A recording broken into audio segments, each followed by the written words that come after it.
afternoon, ladies and gentlemen. Welcome to another exciting Propagandacaster from your host, Imperial Dane, Master Propaganda Heroes like Defender of the Fatherland.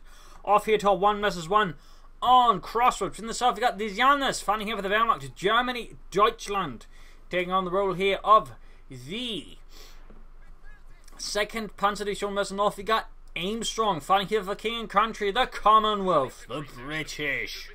Rolling out here with the 11th Armored Division, we got here Blitzkrieg, Mobile Defense, and Fortified Armour. Befestigte Panzer? Anyways, Panzerfaust Panther and Stuhlbulletins versus Mobile Assault Commando Regiment and Special Weapons with Triple Infantry here for Aimstrong. With the double section, the Universal Chaos Start with these MD-42s here for the Dzanuz, Deutschland. As Aimstrong here leads out with this double section, Universal Carrier start. Aimstrong overall an aggressive British player.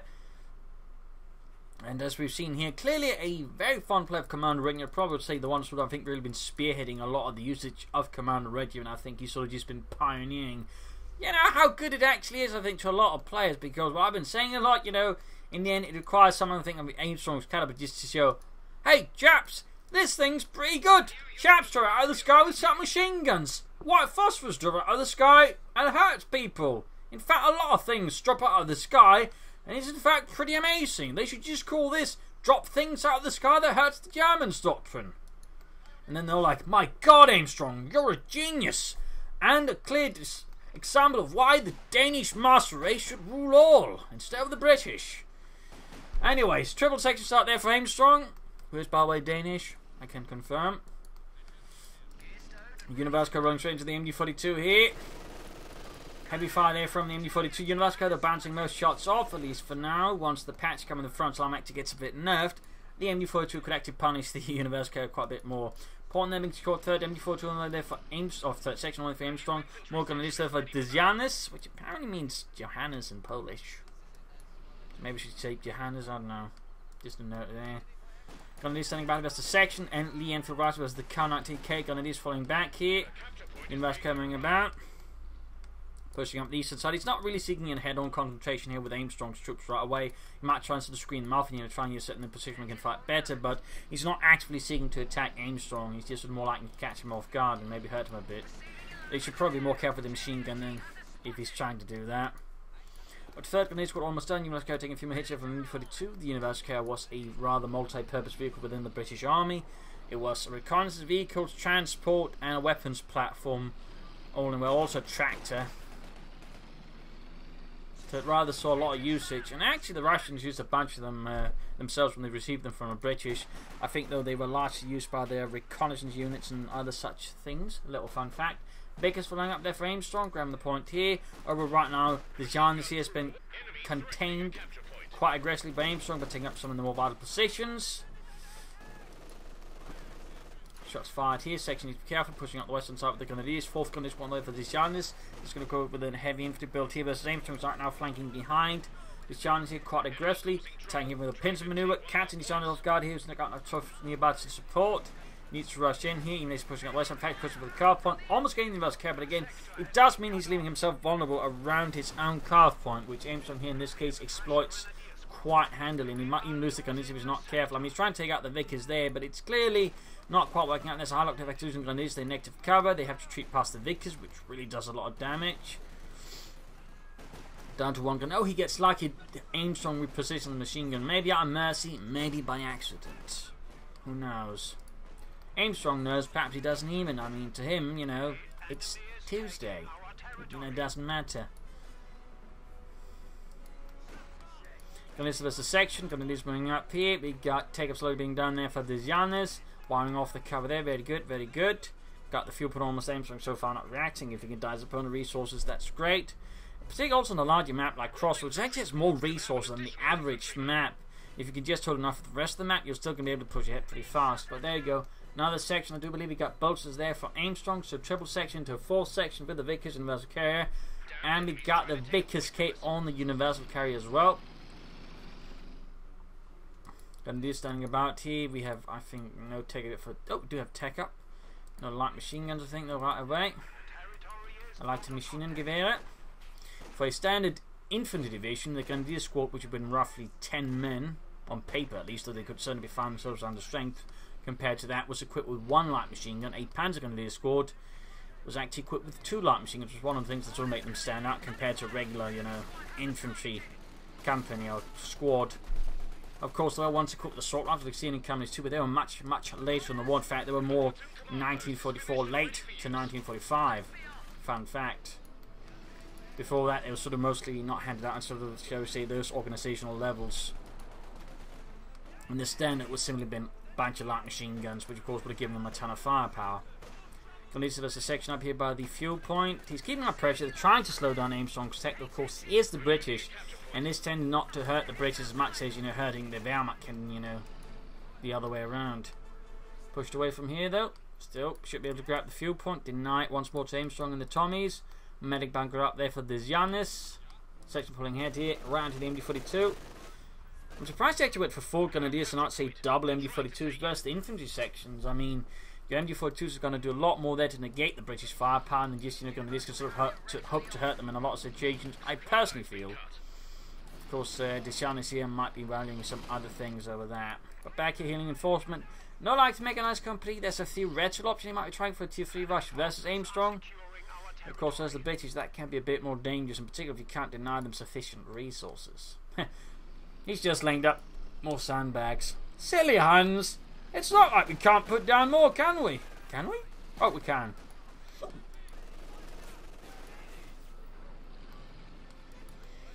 Low health section there. Aimstrong being a bit risky there, a bit bold. But probably thinking he just hit retreat in case things go wrong, and of course he pays attention. If he doesn't, like this, in negative cover, there's certainly a likelihood he might actually lose the section. In this case, the Aimstrong does not get punished. And I think this Dzanuz is in fact playing for tier 3. I mean, we just got the 4 Grenadiers, the MD-42, no tech up here. Although if he's going to go for it, I'd at least recommend maybe another MD-42 just to help fight all of Aimstrong's infantry, because again, the infantry sections are quite tough for the Grenadiers to fight in a one-on-one situation, particularly boasted. He really needs, you know, force multiply, and that we got machine guns does great. Oh, well, he could also steal his opponent's machine gun, that'll do the job. The requisitioning system of Maschinengewehr for the German army and the German peoples. Stop being so stiff about it, Ludwig. We're nabbing it and turning against those British swine. Just say it. Machine gun they're overwhelmed here by Universal Carrier infantry push here. Good strong attack there by Aimstrong. Sniper on the way there for Aimstrong to help counter and bleed out the Dzanuz's play. Probably also help deal with the machine guns. In this regard, it would be neat if the Dzanuz actually had a dot and then allow him to ambush his machine guns. That makes it a lot harder for Aimstrong to, you know, just creep up with a sniper against it. And particularly with the Vickers, I mean, an ambush Vickers could, I think, actually have a good chance of taking out the sniper if Aimstrong's not cautious. But sadly, the Dzanuz does not have any ambush camouflage doctrines. Guess we need to get Aimstrong to using them as well. Anyways, slowly taking up there with Deutschland. Aimstrong there not quite far ahead. He's probably anticipating it, but he's probably not feeling too worried yet. Anyways. Spotter T, oh yes, thank you. Isn't there something about the Germans and Panzers? Well, we can worry about that next week. But we got the Vickers sitting up there, not quite within range, but should be able to cover the fuel point nicely. Sending some nice movement across the field. The Dzanuz is, I would describe, at least an extent, tactically flexible. He just isn't, you know, obsessed with one point, which is good. I mean, he still wants to try and take it back, but he's still able to just, you know, exert resource and attention elsewhere, which is really good. Like some players, we just keep pushing only here, but the Dzanuz is keeping him more in mind, of course. Similarly, Aimstrong. I mean, Aimstrong, of course, is a good player as well. And there you go, section pushed back. Back here, he can build the Supreme Crop, though he can't really do much with it. He's about to lose the fuel point here, and we got, again, just more sandbags. Layers upon layers of sandbags. It feels delightfully inefficient, and I suppose in that sense, very British. How about we just clear the wire? Or we just lay down some more wire, Terrence? I mean, who brought the wire cutters? Not you. Not you. In fact, the British Army didn't. We have to use explosives, at which point we're blowing up the sandbags anyways. Again, delightfully British. Anyway, section being pushed back, but they're going to lose moving up. Pitch on the eastern fuel and victory point, even though he's losing the western fuel. So Palmer calling out there. It's going to take this Dzanuz some time to push out, and there you go, Aimstrong with the Commando Doctrine. And he'll be able to call in the Commando glider insertion pretty fast here versus the Dzanuz.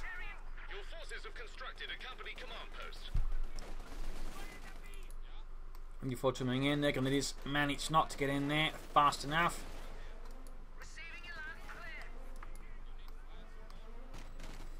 It's a bit of quiet here. Fuel point almost secured. Dzanuz going for some light machine guns, which is good. He could also consider maybe laying down some telemines here and there. Going for a mortar though, not a bad idea while he's waiting for armour. Could be quite helpful versus all the British infantry.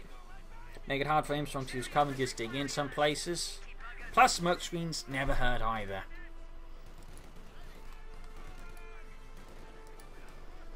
Yeah, slowly moving ahead there for some armour. Could be an Austrian, could be Stug. Considering the resource difference, of course, is up against the British. Stug or Panzer IV is more likely a better choice than an Austrian right now. And there we go, we can see Aimstrong rushing out the Centaur. Anti-aircraft tank, got Sapper sweeping in there against the mortar crew. Pioneers are fighting out, Grenadiers pulling against the section here, not looking good, always taking heavy damage. And there we go, fearing a RAF grenade, I think Aimstrong just falls back there. Doesn't want to risk losing a section to that. Makes a lot of sense. Centaur slowly approaching there. Mortar raining down. Dzanuz could find himself forced to go for Stug here.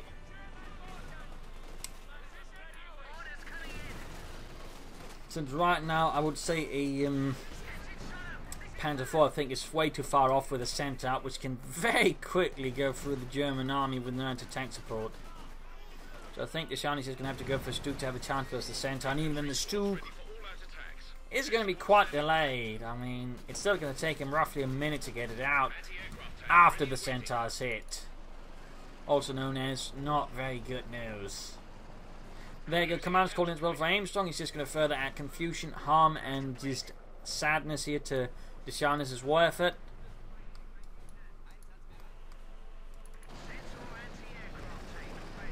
Centaur glider landing here, forming up a forward reinforcement point next to the cutoff point and the victory point. And there we go, popping assault at the same time. A sweeping advance here from Aimstrong. And by sweeping, I mean slightly poking. Dzanuz can soon go for the Stug. He's going to have to go for it. There you go. Twin 20mm pulsing guns on a machine gun, and as soon as he sees that, he hits the Stug button. This is forward headquarters. We need a Stug now. The Tommies are here with the anti-aircraft tanks. We can't wait for Panzer IV. Just get your Stugs here. Schnell. Section they're holding out. Being assailed though by the Germans. Got the Centaur moving in ever so slowly. He's also got the Universal Case. I mean, really, Aimstrong's got a lot of ways of just making the life miserable there for Dzanuz's grenadiers. Almost got a section there, almost, but not quite. South, we got to push up here to help retake the eastern resources as the Stug is almost done.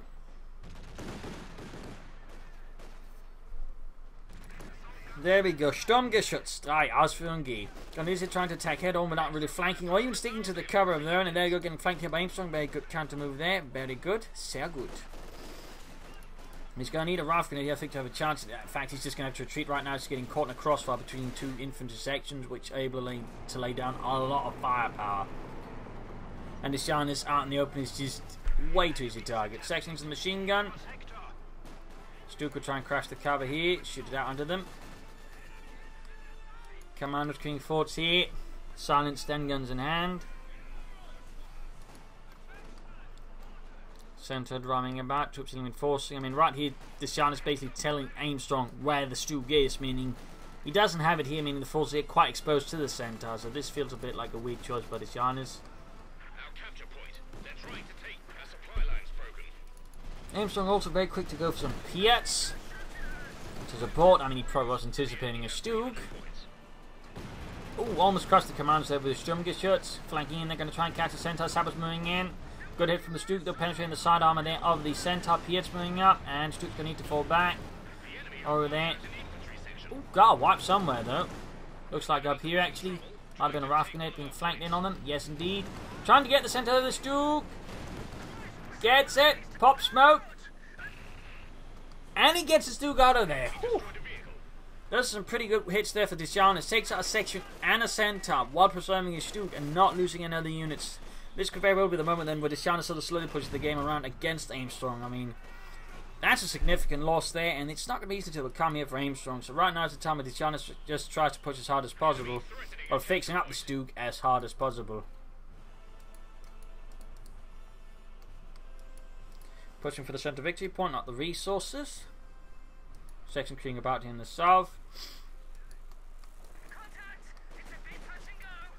And Dzanuz might want to actually consider some fuel cash if he's going to float that many resources, not going if manpower, not going for anything else. Of course, he wants to push more armour. I mean, a fuel cache would allow him to more quickly push for additional, Stugs and Panzers and Austrians.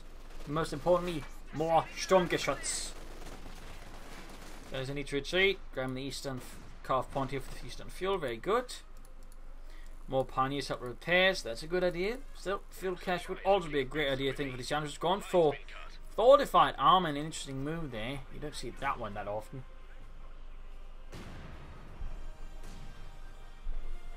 But something tells me he's not going it for the elephant. Another assault there for Aimstrong.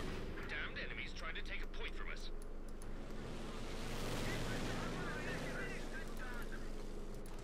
Guys are being assaulted by the Cromwell. Commander up on top. Section pulling up for the centre. We got the pioneers moving in. Stug is almost good to go. Noting the Dzanuz not upgrade the machine gun van. The Grenadiers are about to get shot by the Cromwell. Stug's not quite ready to face it. Calf point hit, pushing up the west side. Very slow approach there by the Dzanuz. And there we go. Sturmgeschütz. Moving out. Commando standing out here behind a bunch of crates, ready to fill any hands with holes. Really small ones. Fun fact is the silenced thing was not the only silenced weapon they used. There was also the Wellrock pistol, which was quite silent. Also the Delisle carbine, which was incredibly silent as well.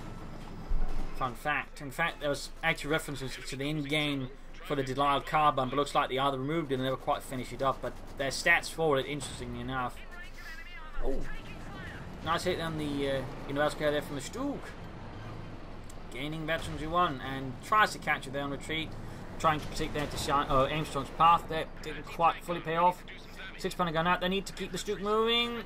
Oh, slight awkward there. He might lose it. Yeah, he's going to lose it. I think the chances of him not losing it are very slim here. Very slim. And it really just basically relies on something going horribly wrong. Assault again. Good hit, but that's about it. Panzer fast off. Stug down. Nice flank there by Aimstrong, completely outmaneuvering Dzanuz's Sturmgeschütz. He should have possibly been more careful with it though. But there was also, I think, just that slight pathing issue there. He got caught up in something pathing wise, and he just basically allowed the Cromwell to easily gain in on it. Now Dzanuz has known to tank. He's actually backing in for like to make a nice score. He's got a ton of manpower. Still could have benefited from fuel cash to go for packs. Still good. Sweeping through there. And the Cromwell with a damaged engine, that does mean it's not going to be able to immediately react here to Dzanuz's infantry as he pushes forwards for the 2nd Panzer Division. Oh dear. But in the few University care, they're tearing through the machine gun, and it's actually the Vickers there. Wiped. Trying to flank behind here, taking some losses. Machine gun carrying at the west side. Pack 40 on the weather for the Dzanuz as soon as he can go for it. Very good. Sehr good. Mortar firing down Infantry, laying down a thick stream of fire there.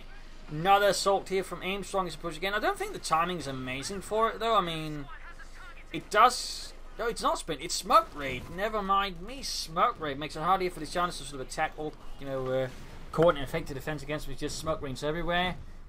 So that's an interesting choice here. Could have been a misclick, but might not have been.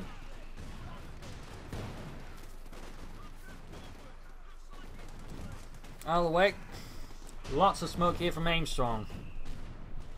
Again, it's a great ability. It always has been, but a lot of people just never really seem to catch on to it until Aimstrong did. And even then again, I don't think it's quite catching on amongst a lot of them, just some of the more high-ranked Brits.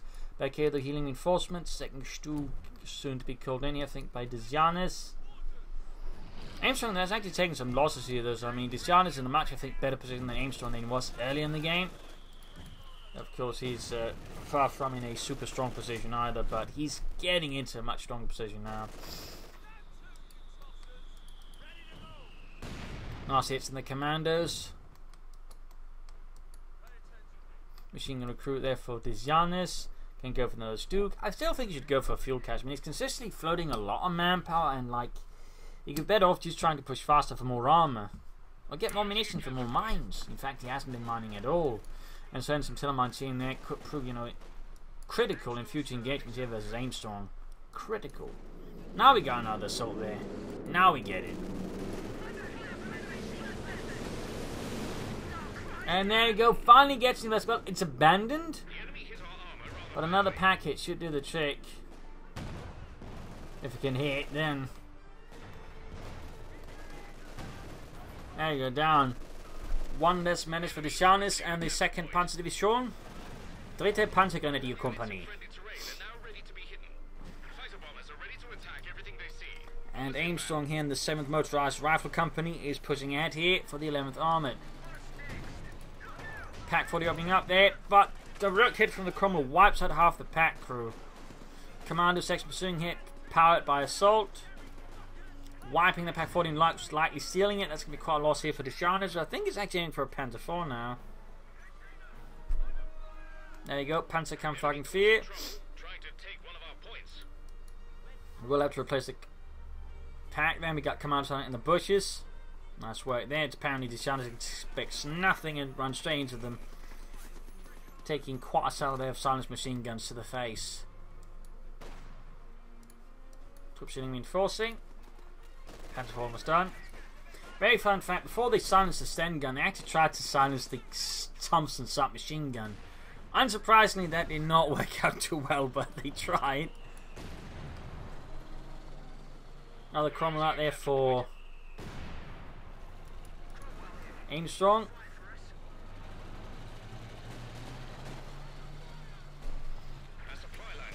And there you go, another assault already. He's like just popping it so much. That's probably his 3rd or 4th time right now. Well, actually, probably I think 4th. There you go, good clipping right here by the Cromwell. Panzer 4 out here for the Dzanuz, who's still flooding, I think, a slightly weighing amount of manpower. Commando's there taking heavy damage from the Panzer 4 and the Grenadiers. The LMG 42 tank through the poor bastards. We actually got some Telemines down there from the Dzanuz. Very good. They need to be careful around them. In the east, Grenadiers being pushed back.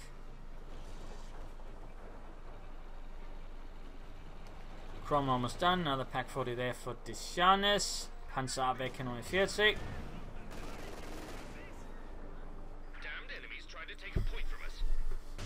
Hitting the center victory point. Pioneers moving about. More Telemines there. Sehr good, sehr good.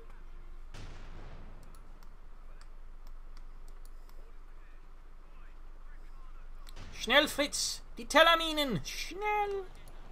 Cromwell creeping about here now. Go looking for some shots there. 2nd Cromwell out here for Aimstrong, building up a armoured force here for the 11th Armoured Division. Which is a fun fact, was the only division in the European theatre to receive the Comet tanks before the war was over. Or was I think the first one to receive it, it might be one of the two.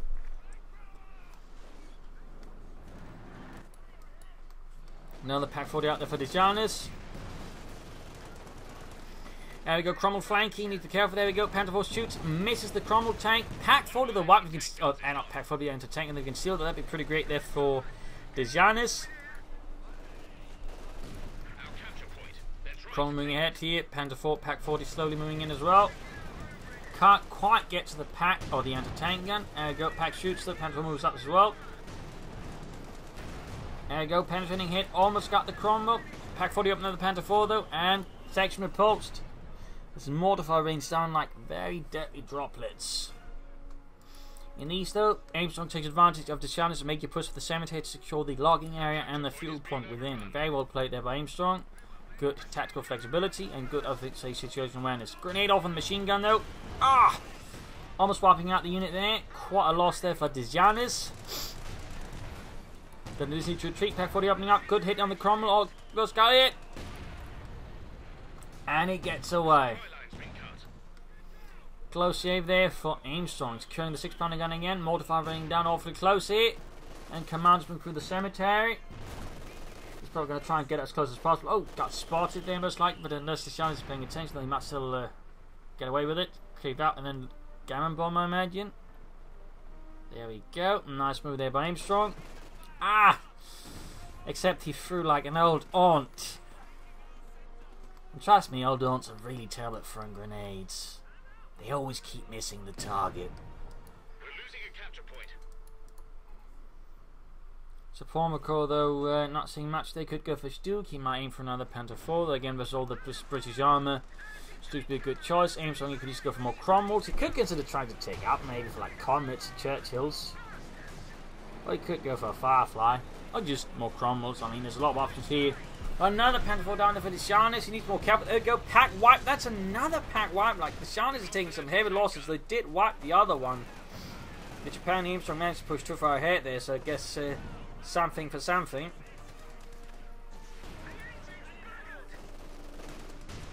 But Dzanuz is in a sticky position again. He needs to be more mindful of his armour there, I think, versus Aimstrong, who's very quick to punish any mistakes they're committed by Dzanuz. So there you go. Didn't get that pack, so he might even end up having 3 anti-tankers on the hands of Aimstrong. 2 of them his own. Cromwell is stuck and not moving.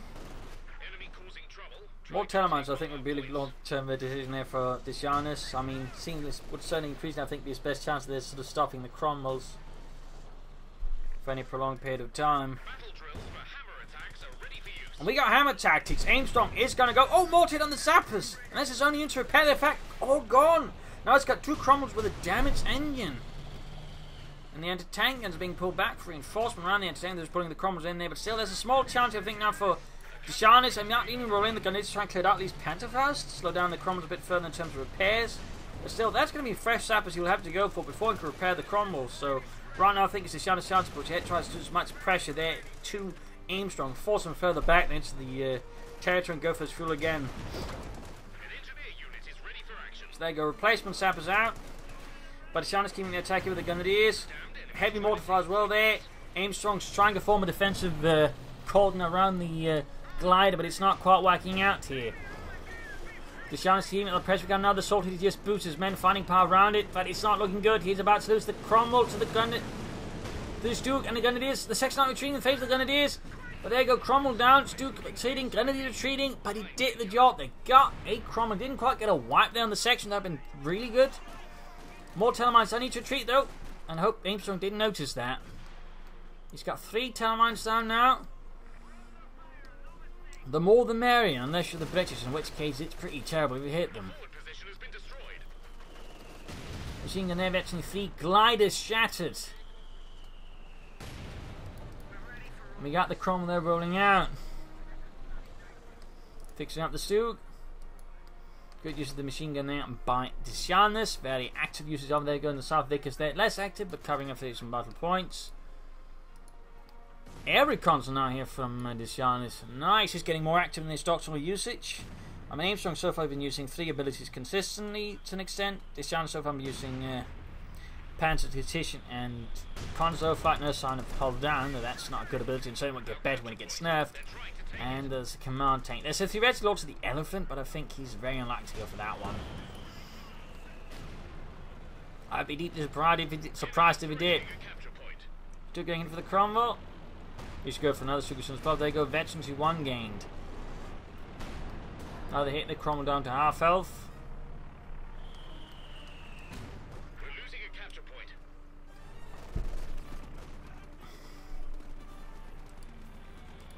Stu's going to need some repairs. In the south they're going to need healing. Down these pump string we've got Aimstrong and then the Craft Point. With Minesweepers, though he's yet to spot any of the Telemines. At least the ones I know of. Sabs they're getting blasted, troops are healing reinforcing. Looks like he might be aiming for another Panther. Well, there you go, Vickers flanking up behind the section, preventing him from doing any more harassment. Very nice, very nice. Commander's being forward, mine spotted, but will Aimstrong actually notice it? Still no machine guns on the Stuka. I really think Dzanuz is considered some of that. But yeah, it seems like he's aiming for a Panther forward command tank right now. Aimstrong, though, has certainly suffered some losses, more on the defensive now here as a Dzanuz. Much more on the defensive. And does he go for the command tank or the regular Panzer IV, or does Dzanuz actually have tier 4 in mind? No, it's a command tank. Befehls Panzerwagen here for the 2nd Panzer Division. Enemies trying to take a point from us. And there you go, Commando's hiding out and then popping a grenade this time. Oh! managed to bait him into retreating into it. Dzanuz reacted there, I think, too automatically, and this case, Aimstrong was able to punish him for it. Very nice throw. Very nice. Pops broke though, but still did some damage there. Threatening a capture point. Victory points wise, Aimstrong's also got a nice lead over Dzanuz. Of course, that could change. Section there flanking behind. No Mills bomb still though here for Aimstrong. No Commando. I mean, he's got the resource, but he's definitely had the fuel for it for quite some time. But I'm guessing Dzanuz's pressure here on Aimstrong has rather delayed any potential comets. There you go. Comet on the way. Comet on the way. Need to be careful with the Stuke going straight to double into tank guns is not a really great idea. In this case, I imagine the command tank helped it absorb some of the fire there. At least they need to retreat before they get annihilated. Oh dear, that's going to be a wipe, I think, with a bit of bad luck. Oh, Dzanuz got lucky there. Comet halfway down there for Aimstrong and the 11th Armour Division. Damned enemies trying to take a point from us. Stuke super close to Veterancy 2. He's still fully manned. I really think Dzanuz should go for a cash. Like, fuel and munitions either would do him some good, but I would personally aim towards fuel. Personally. But a cache definitely, I think, needs to be built for someone using some of that spare manpower. Just feels a bit excessive. He's just floating so much. S-Mart's being laid down there, very good. And there you go. Comet out for Aimstrong. Getting the tank commander as well. Our capture point. They're trying to take it. Grabbing the eastern point.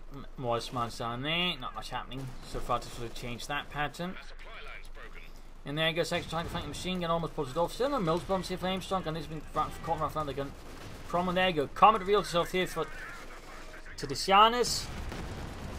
Shoots, misses. Rifle grenade off against the section, pulls back. Destroys some sandbags instead. Good Lord, Lawrence, I told you to hit the hands, not the bloody sandbags. There we go. Show them what for. And there you go. In response, Dzanuz goes for the second Sturmgeschütz to help deal with all those British Panzer.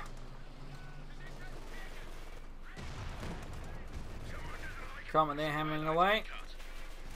Companies need to be careful out in the open here. We got the section flanking in from the other side. Poor Ludwig there gets blasted into the dirt. Command tank keeps firing. Hoping to hit something, but it's so far not having the biggest impact. Gonna need to be forced to retreat around the Cromwell. There you go. Hits a telemine. Hits a telemine. Half health right now here for Aimstrong's Comet tank. Stuke moving in. The Stuke support with command tank and infantry as well. And of course, make sure to, you know, not run into any anti-tank guns. That could prove quite critical here. He's sending in this Stuke first to force it. Betty to gain. And to tank and shoot, but most of them miss. Command tank finding cover as well. Oh! Use the smoke screen there and pulls ahead just to be cheeky and can't quite finish off, but there goes second Stuke goes for it. Second Stuke goes for it. Misses.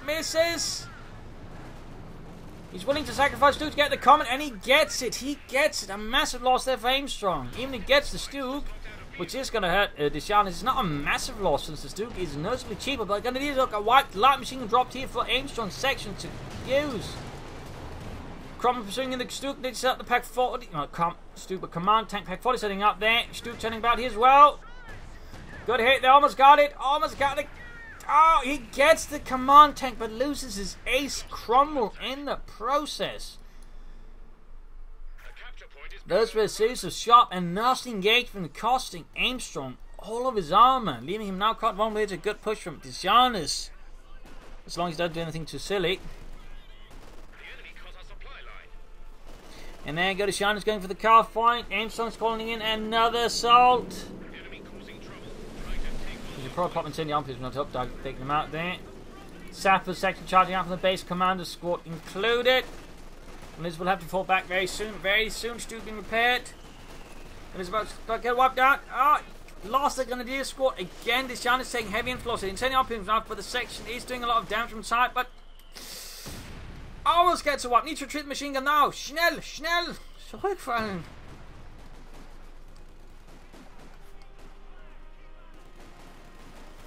Some very close fighting here. Machine gun gets out of there by the looks of it. That is incredibly close.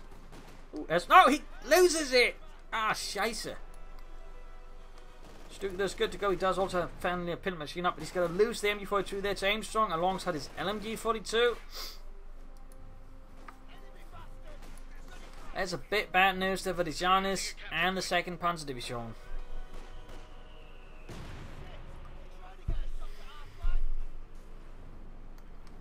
Infantry moving up there with the Sturmgeschütz und Maschinengewehr Unterstützung. For the Western fuel putting, we might risk losing these. Oh, S-Man's working out there, almost wiping Aimstrong's section. Enemy threatening a capture point. Another Panther 4 there for the Dzanuz. At least he's not fooling manpower anymore. Infantry squads ready for all-out attacks. Air support standing by. Back here, healing reinforcement. Aimstrong might be setting up for another combat here versus the Dzanuz. And the 2nd Panzer Division, 7th Company for the Panzer Grenadiers. Or 3rd, I mean. 7th Company, so the motorised rifle company that Aimstrong's fighting for. Part of the 11th Armour, with of course support from some of the armoured brigades. Command's moving ahead, he's straight to the Grenadiers. Getting within effective range pretty fast there. Aimstrong's overall play that makes really good use of the ambush abilities and his commandos, and I imagine he'll be able to do the same with other units with ambush. Another combat there for Aimstrong. Hopefully this one lives a bit longer by avoiding any tiller mines and then not getting hunted down by Stugs. Panzer 4 number 2 the red here for the Dzanuz.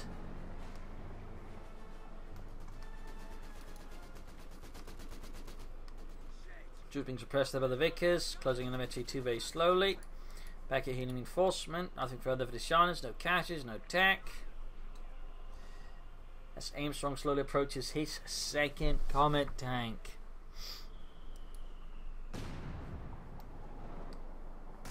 Mortars proving itself to be a good investment. 19 kills, they're having quite an impact out in there. Aimstrong's forces, of course, need to be careful not to get caught in something bad with the rest of his forces. Those double-handed tank guns should not be taken lightly, as they can very quickly take out most of his medium stuff into volleys, which is actually surprisingly quick during a battle if you're not careful.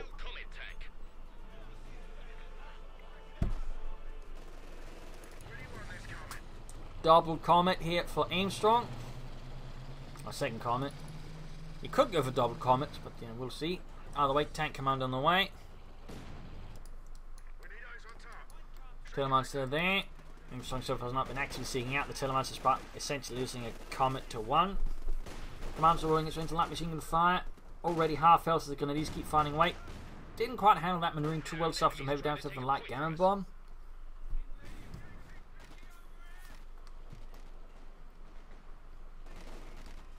Savage pushing here, we got Minesweepers up, at least he's pushing for the car point, 6 over second. There's still no milk bombs there for Aimstrong section. Comet moving in there, of course, signalling to the Dzanuz. There's a second about. Will he go for more Stugs? Will he go for more Panzer Force? How will the Dzanuz react to the arrival of a 2nd Comet? There you go, another mine here, another telemine.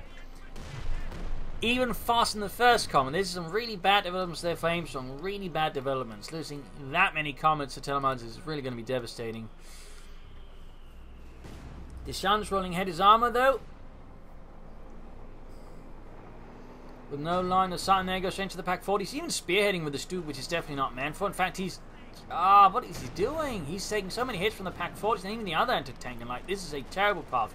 I think he's basically just desperate to take out the Comet. So he's willing to just take some really ridiculous losses here. In this case, exposing his Stug to way too much needless damage here from the anti-tank guns, throwing away eventually 2, which could have been eventually 3 Stug.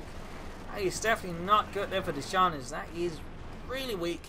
And not only does he basically just feed Aimstrong, that Stug he just fails to get the Comet. I mean, I can understand he wants it, but that was not worth the Stug. That was eventually 2 Stug, which could have been eventually 3. So a critical loss which he'll have to explain to Guderian himself after the battle. Lost another unit up here. That's a Pioneer squad wiped out. The Sharks begin to take some real beatings here for Aimstrong. Part again of due to that extended assault here against the Comet. We're losing a capture point. Aimstrong Bravo is still leading in victory points, so the Dzanuz is desperately trying to close the gap between the two. Hitting the centre victory point, hitting the point here as well. Gunners need to retreat. They're getting taken up by the section there without a light machine gun. But they unlight cover.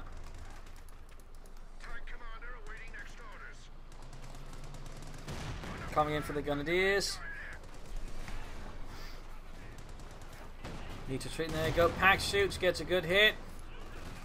Pantherfast off the Grenadiers activist taking heavy damage. There you go. About to get wiped though. There we go. He's down to 2 Grenadiers again. He is suffering a heavy turnover then his Grenadier squads now. Not looking good there for the Dzanuz. He's trying to take out that Comet, but he might risk running into tank guns again. Shot bounces. About to lose it. Pop smoke. Misses. It actually seems to face run. He loses the Panther 4. The Dzanuz just lost all army. He went from a position which was reasonably sort of squared off against Aimstrong, had a good chance to win, so he's just thrown away so much armor and infantry now. Like, Aimstrong's now got a massive lead because the Dzanuz was so intent on getting that common. He was willing to accept some absurd risks. And, like, well, they were absurd. They just weren't going to pan out there. And he's now gone for tier 4 in the meanwhile. Might be in for a Panther here, which might have helped, but again, he should then go for fuel cache when he had all that spare manpower to push more fuel out so he could push for a Panther. Now, risks hitting too late here versus Aimstrong. Aimstrong here very late into the game going for a sniper. Probably help deal with support, and also I think just add pressure to the Dzanuz. I mean, if he's willing to throw all the way for a Comet, imagine would he be willing to throw away to take out a sniper. I like it a lot. I mean, I can certainly see the mental arithmetic here that Aimstrong sort of committing himself to by going for the sniper.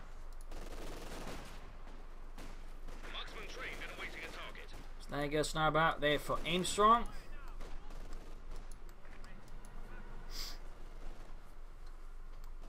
And he can go for the Panther now, the Panzerkampfwagen 5.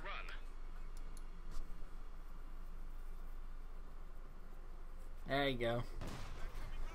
Bold move though, bold. Particularly seeing how far he is behind. But who knows, it could work, it could work.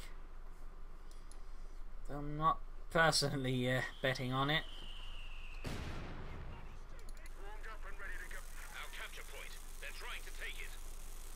Comet being fixed up. Those commandos certainly also wreaked havoc here on the Dzanuz. Panther halfway done here for the Dzanuz for the 2nd Panzer Division.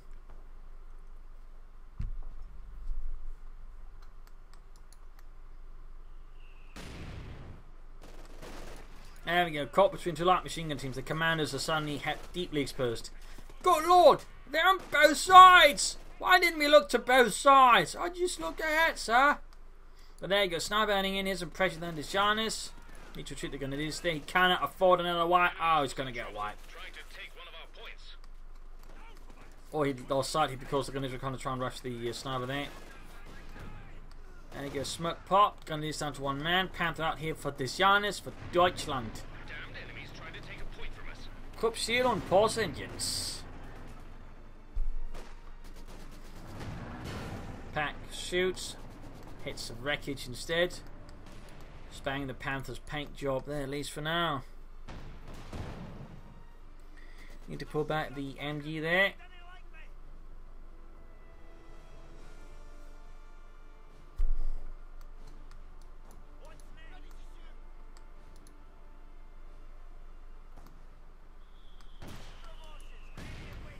Machine gun getting sniped.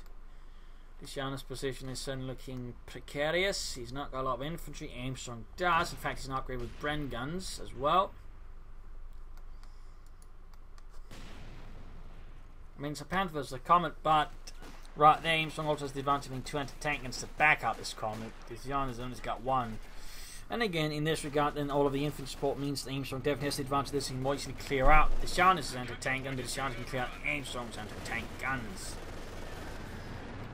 There you go, Panther crushing poor Tommy beneath its treads. No mercy, no prisoners. But has to retreat as he exposes rearmor there to the packs, and of course there's the Comet nearby as well. Almost getting the sniper there, but Aimstrong gets away in time up here in the north, being held back with machine guns and infantry, with machine guns as well, in fact German machine guns. Shana's situation is looking precarious. There we go, Bren guns on the commandos. No, they're the only elite infantry that can fire any light machine gun on the move. Some others can sort of fire a specific one they're upgraded with, but they can't fire any light machine gun in the game. Commandos can pick up an LMG-42, they can fire on the move. LMG-34, Browning, Bren gun, you name it, they can fire it on the move. I found that's a bit interesting. That no other elite infantry unit in the game can do that, but the commandos can.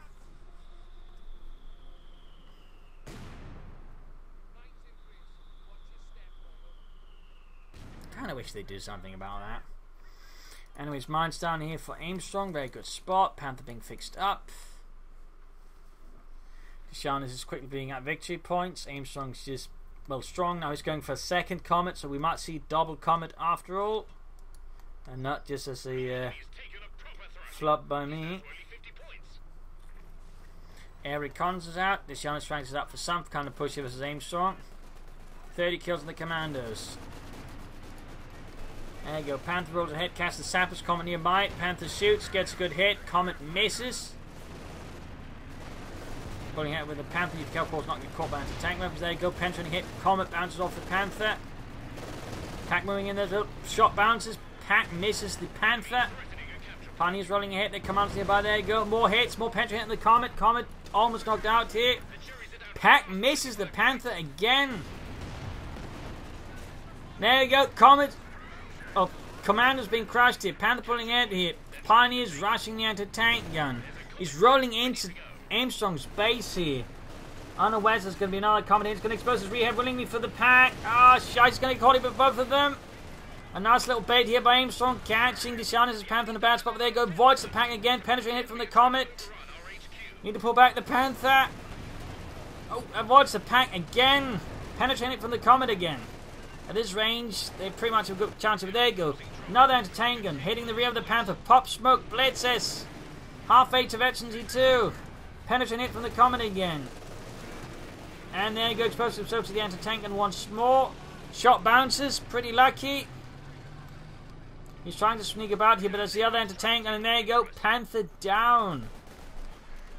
And with that, GG, game over. A loss for the Dzanuz, a loss for Deutschland. A victory here for the Commonwealth, the 11th Armour Division, able to break through the lines for the 2nd Panzer Division and get ever closer to Berlin. So there you go, a spectacular, breathtaking battle right here on Crossroads. I hope you enjoyed it. I hope you learned something from it. I hope it gave you ideas for your matches. If you did, subscribe, like, share, comment on it. And if you wish to support, you can do so in the links in the video description. Patreon or PayPal either helps me out a ton, as I do try to do this for a living. So any little bit of support you can offer would help me out a lot.